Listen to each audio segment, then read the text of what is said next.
Hey everyone, I'm working to hit 1,000 subscribers and I need your help to get there. If you enjoy this content, please hit that subscribe button right now. There's a specific kind of content that only works once a fan base has genuinely earned the right to dream this big. And Broncos country, after last season, you have absolutely earned it. Two of the sharpest beat reporters covering this team just published their boldest predictions heading into the 2026 season, and instead of just reading them off to you, we're doing something better. We're going through every single one, deciding whether it deserves gasoline because we're buying in completely, or whether it deserves a full douse of water because there's simply no realistic path to it happening.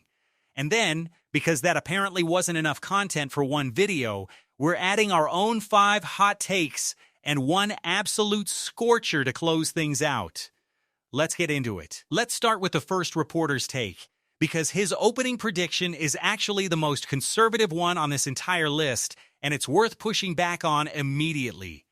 His first claim is that he's less confident this season that Denver makes the postseason compared to how he felt this time last year. His reasoning isn't unreasonable on the surface. He still thinks Denver makes the playoffs just through a somewhat harder road than last season presented.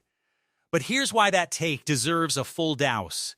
The Broncos' defense isn't losing anything meaningful heading into this year, and the offense has genuinely gotten better with real additions at the skill positions. Meanwhile, look around the rest of this division.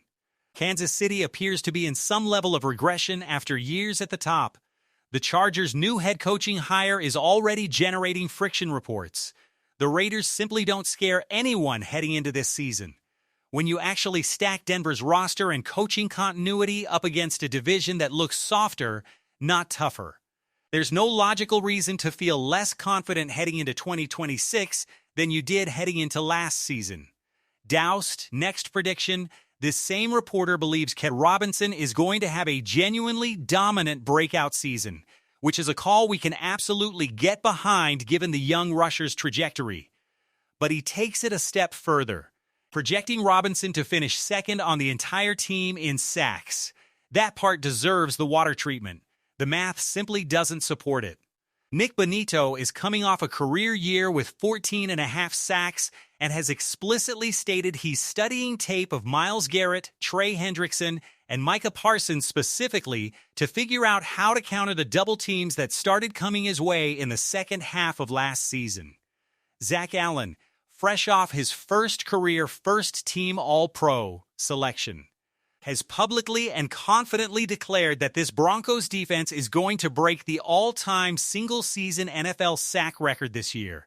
And you've still got Jonathan Cooper and Jonah Ellis both fighting for significant snaps in that rotation. With that level of proven, established production ahead of him on the depth chart, Quay Robinson having an excellent season is completely believable. Robinson finishing second on the team in sacks specifically is asking a lot given who's actually standing in front of him on that list. The third prediction from this same reporter is one we're genuinely pouring gasoline on. He believes the Broncos will not make a trade this offseason involving players like Riley Moss, Marvin Mims, Brandon Jones, or a handful of other names on expiring contracts, even though a logical argument could be made that they should. And honestly, this is exactly right. When a franchise is sitting inside a genuine Super Bowl window the way Denver currently is, that's not the time to sell off assets for future draft capital. That's the time to buy, to consolidate, to protect what you've built.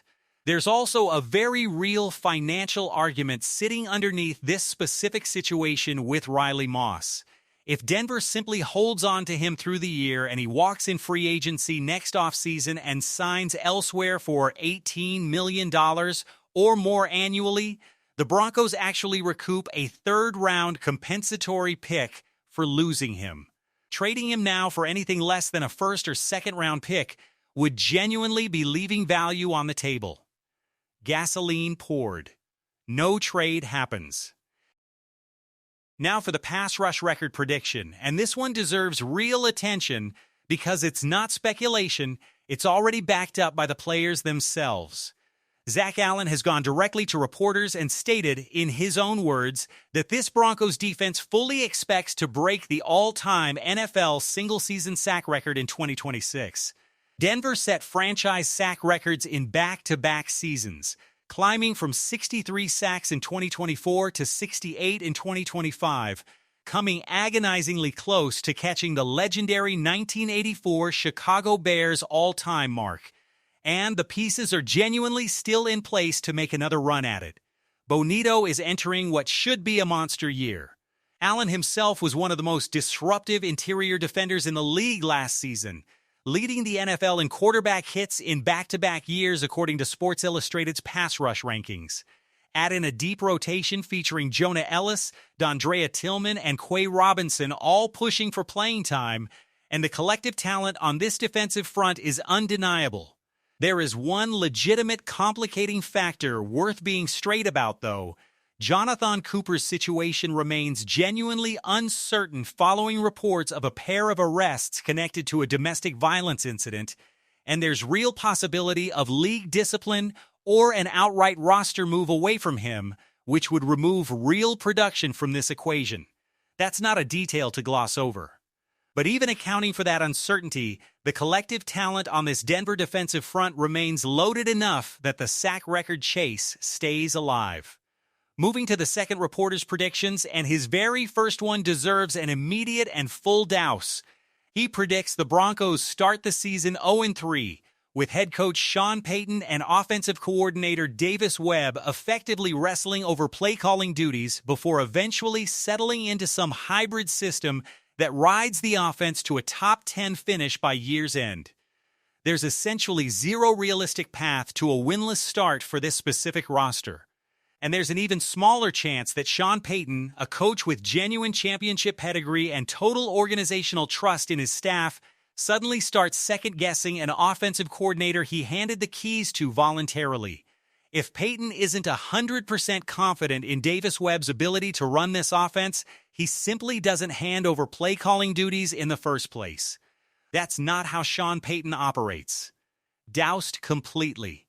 His next prediction is genuinely the boldest one on this entire list, a trade sending cornerback Riley Moss away from Denver before this year's trade deadline. And this one gets doused for the exact same reasoning we already covered.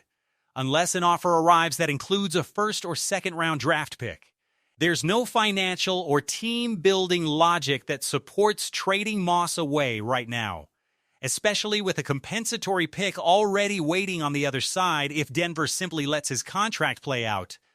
But this same reporter's prediction about running back Jonah Coleman catching at least 40 passes out of the backfield this season deserves full gasoline.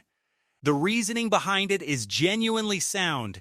Tyler Beatty caught 31 passes last season while reportedly dropping close to 10% of his targets, which naturally led Sean Payton to scale back how frequently the offense actually threw in that direction, with a clearly defined role now built specifically around Coleman.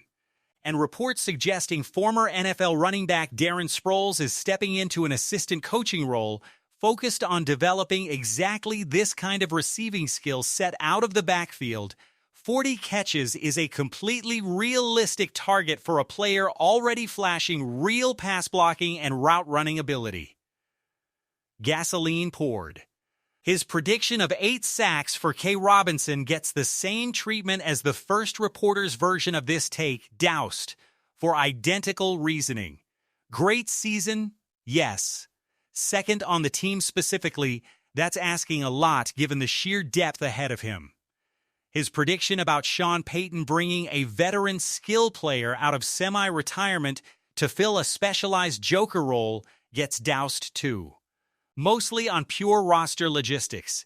Denver's tight end room is already remarkably deep and crowded heading into camp, and adding another specialized weapon into that mix only makes an already difficult roster trimming decision even harder for this coaching staff to manage.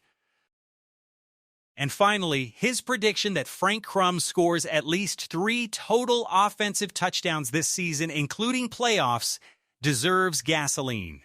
Sean Payton has a well-documented history of loving a tackle-eligible package, and Davis Webb has already shown a genuine willingness to get creative and unconventional with how this offense scores points. 3 touchdowns for a big offensive lineman getting occasional gadget usage is completely believable given this specific coaching staff's tendencies. Now let's get to the real substance of this entire breakdown.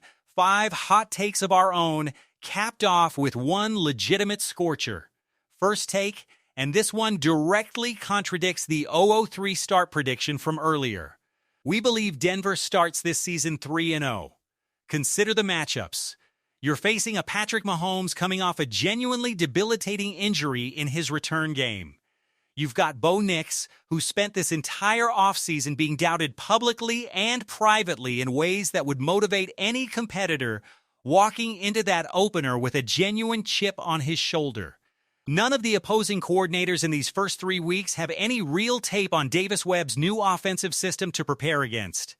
Add in a road trip to Jacksonville in Week 2 against a team the Broncos still have a bitter taste in their mouth about from last season, and a Week 3 matchup against a Rams team dealing with the jet lag and disruption of opening their season in Australia. And there's a genuinely clear, realistic path to Denver starting this season undefeated through 3 games. Second take, Bo Nix ends up at the NFL Honors Ceremony next year winning one of the 2 biggest individual awards in the sport, either League MVP or, in a slightly sadder scenario given how last season ended on injured reserve, Comeback Player of the Year. That's a legitimately hot take, but given everything Denver added around him this offseason and the chip he's carrying into this year, it's not an unreasonable one. Third take, the Broncos do, in fact, break the all-time NFL single-season sack record this year, echoing exactly what Zach Allen has been telling reporters directly. Denver was on pace to do this last season before some genuinely underreported injuries slowed the pace down the stretch, including wrist surgery for Bonito and an unreported groin injury that limited Jonathan Cooper's effectiveness late in the year. With that level of talent healthy and with Quay Robinson stepping into a clearly defined role, this record is very much within reach again. Fourth take, and this one's genuinely the spiciest of the bunch, J.K. Dobbins plays in all 17 games this season. Given his extensive injury history throughout his career, that sounds borderline insane on its face. But think about who signed off on that contract. Sean Payton and this front office have one of the best track records in the entire NFL when it comes to identifying which players are legitimately durable versus which ones are ongoing injury risks. If Dobbins genuinely profiled as an injury-prone signing, there's a real argument that a front office with this level of evaluation history simply wouldn't have committed to the deal they gave him. Fifth take. By the time September rolls around, Denver has already come to extension agreements with at least 3 current pending free agents on this roster, likely including names like Jaquan McMillan, Marvin Mims, and Brandon Jones, following exactly the same pattern this front office already established with earlier extensions for players like Jonathan Cooper, Quinn Miners, and Pat Surtain before those deals became necessary. And now, the scorcher. Denver makes a genuine deep playoff run this season and wins the Super Bowl.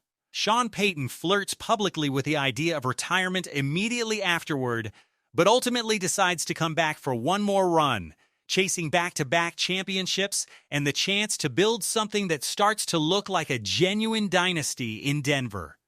And in an unprecedented organizational move, Payton appoints Davis Webb as something close to a head coach in waiting, working in tandem with him for one final season the way an outgoing superintendent sometimes grooms a deputy before officially handing over the keys to an entire program. That's the scorcher. That's the whole vision. Broncos country, that's the full breakdown. 13 predictions from 2 respected insiders, doused or gasoline-soaked based on how realistic they actually are, plus 6 of our own hot takes layered right on top. Let me know down in the comments which predictions you agreed with, which ones you think we got completely wrong, and whether you're actually buying the Super Bowl and Davis Webb succession scorcher. Training camp is right around the corner, so make sure you're subscribed so you don't miss a single second of it.